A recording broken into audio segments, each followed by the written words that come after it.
This is actually where we had our big surprise and our big announcement, which is dominating everything right now. And a lot of like Sports Center, ESPN, a lot of other outlets picked it up as well. We had Trish Stratus, not Trish Stratus, but Trish Stratus came out on the stage and announced that she took a stroll down memory lane, and for a moment rather, and before she was, or while she was doing that, rather, I can't talk. She at one point was announced as a mystery partner for a certain someone, and silence came about. No one recalled apparently who she was referring to, and then John Cena's music hit, and everyone of course lost their mind. It was pretty obvious when he came out, if you just see his big red shirt, that the front of it says "The last time is now." John Cena's farewell, and then the back of it had a big ass fucking door, like literally just like almost like a not a cartoon door, but like a kid's door on the back of it, and it said, "After this, you can't see me." And it's just like, bro, like, okay, well, we know what you're out here for. No surprise. So he goes on to say, "Tonight, I officially announced my retirement from WWE." Which obviously, if you know Cena, he's not meaning it right now. Nothing in there. But he said he wanted to do in Canada because whether WWE is hot or cold, rather, Canadians always show up, and the fans actually chanted for Cena, which is still just kind of funny. Just thinking back on all of his runs and some of his reactions in Toronto, it's just funny. He says that the farewell doesn't end tonight. He spoke about Raw debuting on Netflix in January and that he would be there, which is I'm very excited for it to be on Netflix. It's literally the last show between that and AEW that I only have Sling for. I literally watch nothing else on Sling, so that'd be even though I love Swing, so shout out to Sling. Good if you like the sponsor. I love you guys. But I love Sling. I cut the cable years ago when I don't even remember when. But so Sling is great if you're able to stream. Obviously, it's a great option, so check that out. But it's like $45 that I can save, so that would be great. And it's as opposed to just paying for Netflix, which I already have for no reason because Netflix is hot or cold itself lately. My little rant there. Sorry about that. But Cena continue. Oh, but I was saying before I went on my little rant there, Cena mentioned that they're going on Netflix, and I'm super excited for that because I'm just so fucking tired of all the bleeps and just the cutouts and the mutes on the TV show and the blackouts. That I'm pretty sure it's Fox. USA isn't as bad, but Fox is just fucking ridiculous. And I know obviously Fox is going to be moving to USA, so that should at least get a little bit better. And they're not the ones moving to Netflix, but it just reminded me of that. But moving on, Cena announced that the 2025 Royal Rumble will be his last. So I'm so sorry, Dan, if he ends up winning. My friend Dan just fucking hates Cena, and I love it. He said the 2025 Elimination Chamber will be his last, and he referenced that he likes that the Elimination Chamber has some substance and some meaning to it as well. And that's different, obviously, than the past, right? A lot of times he would go and just have random elimination chamber matches for no reason, and it's like, why have the elimination chamber in the build to WrestleMania and not have it impact WrestleMania? So a lot of us had always been advocating for the chamber to mean something, and even a few years ago a couple years ago rather, they had changed that. So with him referencing the elimination chamber, that was kind of like a okay moment for me because I don't necessarily see Cena winning the Royal Rumble. I don't recall offhand how many times he's won the Rumble, but I know obviously he's won, I think maybe twice, because I think Cody was the first for the first wrestler to win it 3 times since Stone Cold. So I think that's the case. But yeah, I don't know. Like I with him referencing the Elimination Chamber, I could see him winning the chamber, and if they're truly serious about him going for the title for a 17th time, it would be very interesting to see what they end up doing with John Cena. I had a brain fart there. With John Cena and potentially Cody Rhodes. If you watch the press conference, which I said we'll kind of reference later, but I think I may just mix in some things now that we're talking about Cena because that was the main thing for the press conference, anyways, for me. But he had referenced that prior or contrary to the way he kind of alluded in his promo in the ring regarding the retirement, WrestleMania 25 is not his final wrestling match. He's not retiring at WrestleMania. He's retiring sometime in 2025. And he even referenced the Money in the Bank. I don't recall if he referenced SummerSlam of next year offhand, but he definitely referenced time wrestling in WWE next year after WrestleMania. So Obviously, we don't have to worry about him retiring there, so it's not going to be that heavy of a match. But it's very. He also mentioned in the press conference, which was very kind of intriguing to me, which kind of ties in my Cody Rhodes point here, that he was very appreciative of WWE fitting him into their their world, and he referenced how they're on fire right now and how they have a lot of things going, and that they really carved out a vision, and I'm sure they both collaborated on a vision, and that's what Triple H, I'm pretty sure, referenced later on as well. Something to the effect of they are pretty much both accumulating on an idea, on a mutual idea, and laying out a foundation for most likely the next year. It's going to be very interesting to see where he ends up wanting to retire. I'm Part of me wonders if he was going to do it at Survivor Series, but since it's not going to be at WrestleMania, and he said it's going to be in 2025, I don't. I Survivor Series would be the last biggest show unless you're going to do it at SummerSlam, which I could see as well, because SummerSlam was always a go-to pay-per-view for Cena as in the later years. So I'm very intrigued by that. I'm very intrigued to see if we end up finding or getting any type of indication on when the final match or the final pay-per-view it's going to be, because I'm sure he's not going to just retire in a random episode of SmackDown, which now that I think about it, maybe he will, since he, debuted the ruthless aggression and all that shit. Um, Maybe he would want to, but I don't know. Like, to me, that would be kind of odd. I can see him absolutely like hyping up the last SmackDown that he's going to be on, but not having his last match on a SmackDown. Is my point. But with him referencing WWE, like I was saying, squeezing him into their schedule for the next year plus potentially, if it is that going to change any plans with The Rock and the Bloodline and Cody Rhodes, and how that was falling out and coming to fruition, and if that's going to be kind of put on the back burner, and if The Rock is going to kind of taste and feel a little bit of his own medicine from last year, or what potentially could have been his own medicine too. So in that sense, in regards to Cody Rhodes, because I think if with Cena mentioning the Elimination Chamber and mentioning the fact that now it has meaning, again, I don't see him winning the Rumble, and I don't think he should.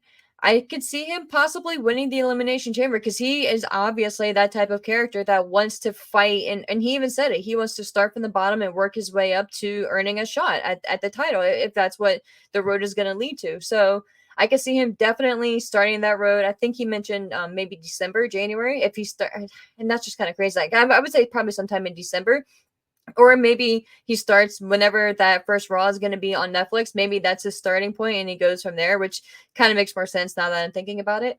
Um, but I could see him wanting to kind of run the tangent in the Elimination Chamber and be one of the first two guys to start out the match and then go from start to finish.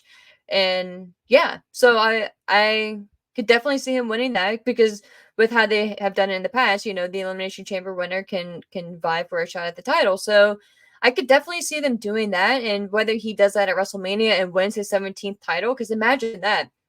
Imagine if he goes to WrestleMania, and even if he doesn't face off against Cody Rhodes, what if he decides to go after the World Heavyweight Championship, since that's a different incarnation of it, and technically he hasn't won that championship. So that could be a first time for him, and obviously the 17th time as a whole as a world champion, which would be historic in a couple ways right there. He's elevating a different wrestler completely, because, I mean, I don't think it's going to be Damian Priest at that point, but if it's a Seth Rollins or a Braun Breaker at that point, maybe Braun somehow makes his way to the title prior to. It's going to be a very interesting, however many months, July, what, 8 months, 9 months, going into to Royal Rumble and seeing who's the champion and who's going to be the champion going forward, especially now that the briefcase is out of play. So our champion is locked in for now, until an actual title defense and a title change happens after a match, because there's not going to obviously be any more surprises. So it's going to be very interesting. But if they do go the route with Cody and The Rock, or Cody and The Rock, Cody and Cena at WrestleMania 41, I think that'd be very interesting as well. I think that would kind of, like, I can see some people saying, like, you don't need to do that. Cody's already a made man. Like, why not have Cena put someone else over? And I can kind of get that. But man, like, yes, Cody's over and Cody's the man, but I really think that having a good program and a good, almost like a, you know, that meme or the gif or whatever of Spider-Man looking at Spider-Man like and pointing at them at themselves.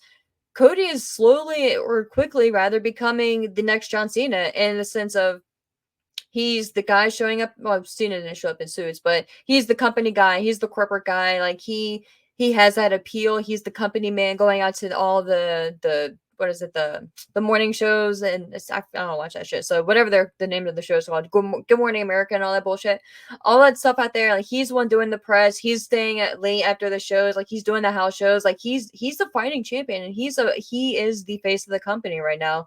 As much as maybe some people don't want to say it or say like, oh, like WWE doesn't have a face of the company anymore, like they just are the face themselves, but as the brand. But Cody's the guy right now. As much as, you know, like even if you don't like him, like I can see maybe why you would make more of an argument against it. But in especially, I think Roman, you could say in a lot of ways too, but Roman wasn't as active as Cody. So that's why I'm saying in comparison to Cena, Cody's damn near the closest that we've had since Cena in that regard. So I would love a program and a feud with Cody and Cena. I think that would really be beneficial. Whether I wouldn't advocate for Cena defeating Cody, obviously, like that would be a whole nother discussion. And I would be actually very upset if Cena would beat Cody for that title. But I could, and that's what I was saying too. I can see them wanting to have a monumental moment for Cena, especially since they know that they're gonna have him for a good amount of time. You can pull the trigger at a WrestleMania by having him win the World Heavyweight Championship and then holding on to it for 2-3 months, and then in his last match losing it to whomever they want to really solidify there. Because then the storyline in that regard too is Cena going to retire as champion, or is whomever going to beat him on the way out? Because you know he's not going to get a rematch because he promised, and Cena's a man of his word, that once he's done, he's done. And if he declares SummerSlam of 2026 or 2025 rather as his last moment, maybe, or his last match rather, maybe that's the case. So it's gonna be really intriguing. And I didn't really intend to devote so much time to Cena there, but it's just kind of my 2 cents of the lay of the land right now. And I will be completely honest too. I was a Cena hater for many years. I still am not the biggest fan, but I have grown respect for him in my older years. But yeah, man, it's weird seeing him on his little retirement run or about to start it, and obviously announcing it and going to be going on that little retirement tour. Just thinking of all the years I started out really digging Cena. I had a few shirts, I had the wristbands, the chain, all that shit. Like the chain gang, remember that? I had all that shit. And then you start, as I grew up a little bit more, he started getting cheesier, and it just like that was in his defense, that was when the whole PG era really took off or took over. Um and he just was playing his part, you know, and he was just doing what he needed to do and what he was told, and what the company needed at the time. And you can't fault him for that. And Drew made a shit ton of money, but he also gave back a lot too. And I think as a whole, he holds the most what are they, like the wishes? I forget. Make a Wish, is it the Make a Wish? But he's granted, like, I think the last count that I heard was like over 600, which was the most for any celebrity, period, if I'm not mistaken. So for as much shit period that you can give Cena, and we're, you know, there'll be plenty of time to talk about him within the next year or so. You have to respect the dude, you know, and you have to appreciate what he's done for the business and how he never turned his back on it. There was a lot, like The Rock, you know, just to be completely, you know, out there, like The Rock when he went into Hollywood at the beginning. Yes, and of course, then it was a completely different era, and the world was different back then too, and not as accepting of wrestling and things like that, and some things that happened prior to. But he separated from WWE, like he in WWF.